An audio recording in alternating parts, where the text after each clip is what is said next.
What is up, Cowboys Nation? Mike Tag here, man. Appreciate again everything, all the support to the channel. Make sure if you haven't done it yet, man, what are you guys waiting for? Hit that like, hit the subscribe. More importantly, hit that alert bell so you guys know when we're dropping videos.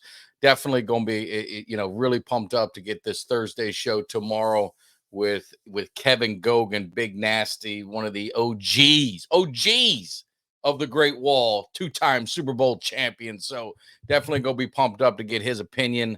The Cowboys, how do we get that sixth championship? Is there a culture issue? Also looking back at his career, what made the Great Wall so great? What made that team so special? And how can we replicate that with this team somehow, some way? I think, we've had guys on that say this team is more talented than any Cowboys team we had, but we're just not getting the results. So free agency is starting.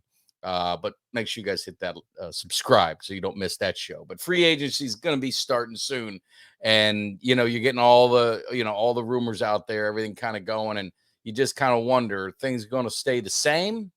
Are the Cowboys going to make the moves and be what they like to say, all in on the season and in free agency, and be aggressive to get some guys that come in here and make a difference? To me, especially on the defensive side of the ball, that's something that remains to be seen. Like we say, don't sing it, bring it. So I want to see what Jerry Jones in the front office is going to do to bring in some guys to help get this team over the hump. And again, it's not a talent issue. To me, it's all in the mind and in the culture, and bringing in some winners, bringing in some nasty guys, bringing in some big dogs. So that's why we got Big Nasty coming in here to hopefully get us ready. And maybe Jerry's listening. Maybe he's listening and he'll take some notes and get this thing rolling. But I saw yesterday some posts and comments about Tony Pollard, that they might just be bringing Tony Pollard back. And again, I have no issues with it. I like Tony Pollard, but I like him as a two.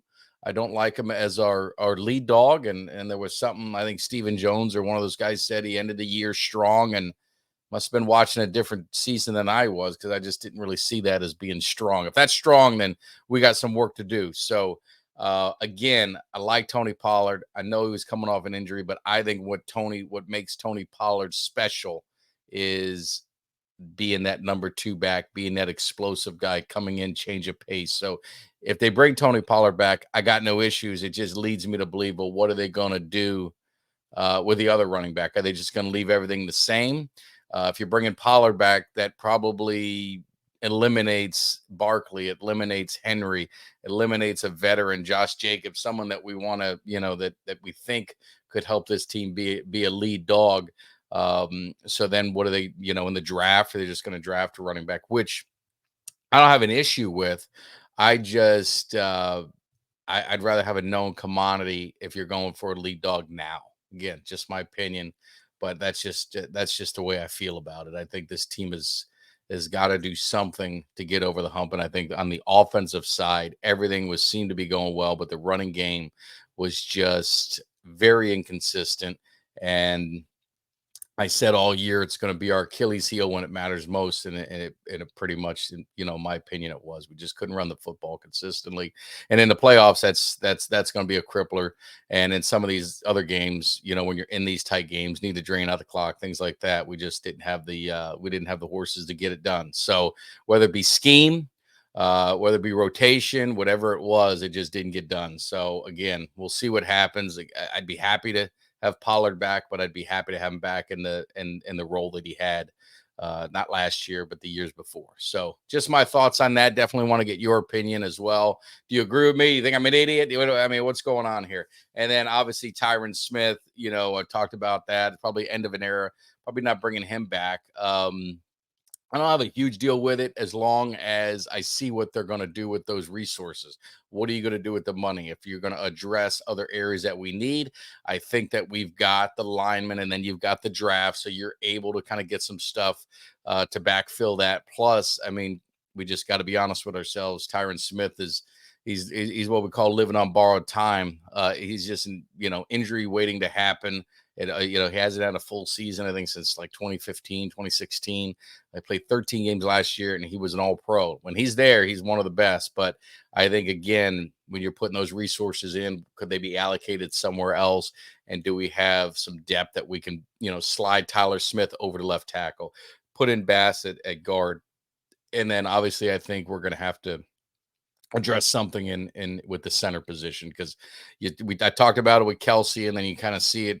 You remember back in Frederick, it seems like the offensive line just hadn't been the same since we lost Frederick. So I think we definitely got to get someone on that offensive line, at the center position to get things rolling. So that's kind of my thoughts on the Pollard and are we gonna, what we're gonna do really on that offensive side. To me, everything hinges on the defense.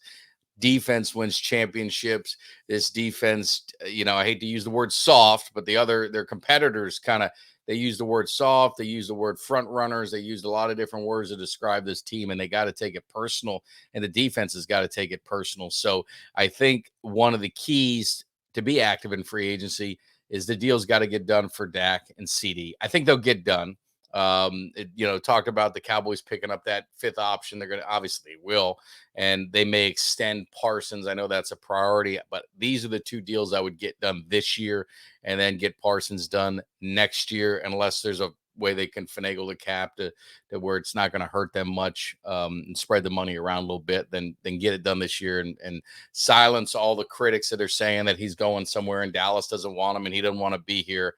I think Parsons is going to be a Cowboy for a very long time. I never want to say Cowboy for life, because you know how the world goes.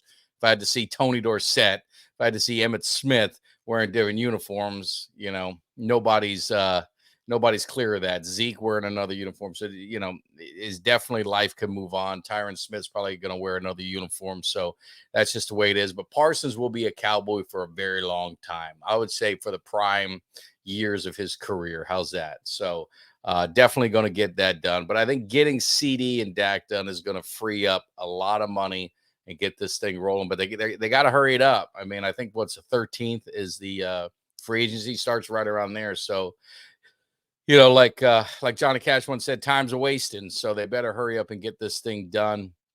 And it amazes me, like Dak. It's, the attention he gets. He goes to get a haircut, man. It's all over social media. I just don't get it. I don't get the obsession that people have with Dak Prescott. I don't know. I guess maybe because you're the quarterback of the Cowboys, maybe that's the big thing. But it just blows my mind. It just blows my mind that how polarizing Dak Prescott is to the world, to the haters, to the Cowboy fan. I mean, to everything.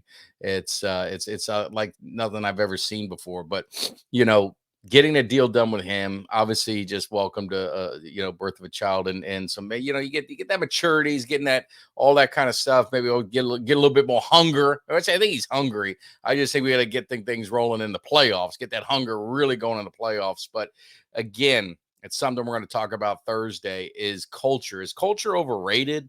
Is it just a buzzword that's great to talk about for the Cowboys, because we were always looking for something to blame, a reason why this team hasn't been successful? So to me, culture equals accountability. When you got accountability, you create a culture of accountability. And me personally, I think that's one of the things that's missing from this team. I don't know if you agree. I don't know if you disagree, but that's just my opinion, is the culture of accountability. And you've got all the brands, right? We've talked to other players have talked about, that there's 53 brands on the Cowboys. You've got all these guys doing different things, but I don't know if that's any different than a lot of other teams. I mean, you're looking at sports and you're looking at how it's business. I mean, you got Arch Manning, saying that he's not going to be on, he's not going to put his likeness on the college football game, the EA game, because he needs to focus on football.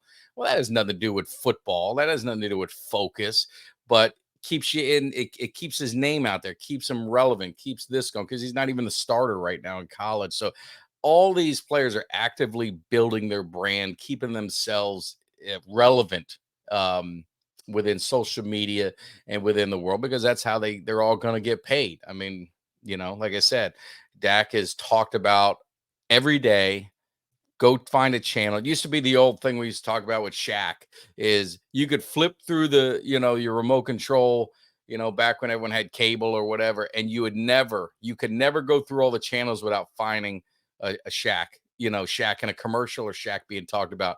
And I'm telling you, at his prime, that's pretty much what it was. And even after he played, with all the commercials and endorsements that he did, go try and do that with Dak Prescott. Go pump through the channels, and when you get to that sports section, I would challenge you to find a time when you go through every channel and you don't see at least one channel talking about Dak Prescott. It's crazy to me. I don't know. Maybe it's just me, but anyway, we got a lot of stuff going on. Just wanted to get a few things off my mind in the morning. Hopefully you guys are having a good day.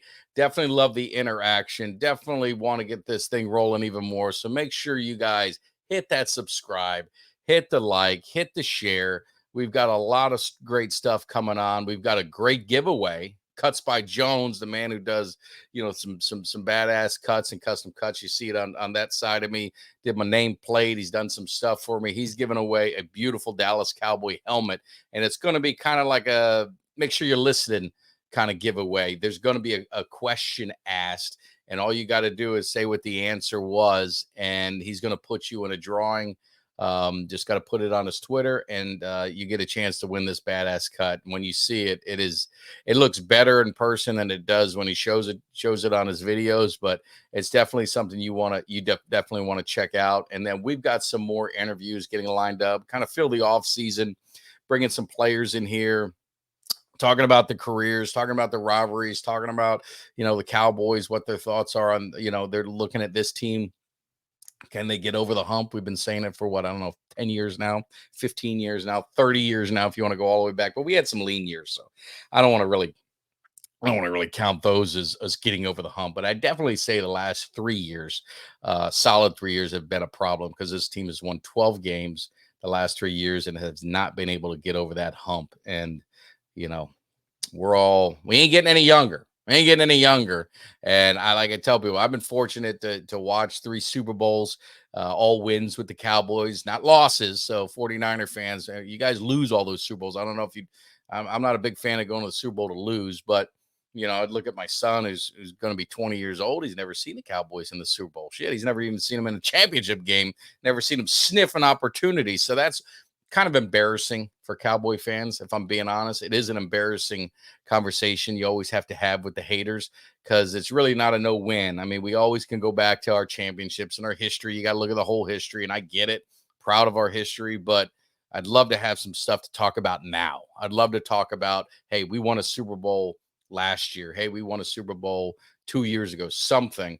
You definitely want to have something to talk about now. So hopefully we're going to get this thing rolling, but draft coverage, free agency, all that kind of stuff. We're going to be bringing in some of the experts in all areas. So make sure you guys hit that subscribe, like, share. Appreciate all the support. You guys, thank you for everything. Make sure you tune in 8 o'clock Cowboys time, 9 o'clock Eastern, 6 o'clock Pacific, when we got Cowboys legend, OG of the Great Wall of Dallas, Kevin Gogan, big nasty coming in. He's already said he's got no filter, so I know he's going to be saying something to get some attention of these Cowboys and get them rolling. So make sure you guys tune that in, and I appreciate all the support. You guys take care. Give me somebody that's hungry. Give me somebody that's hungry. I need somebody.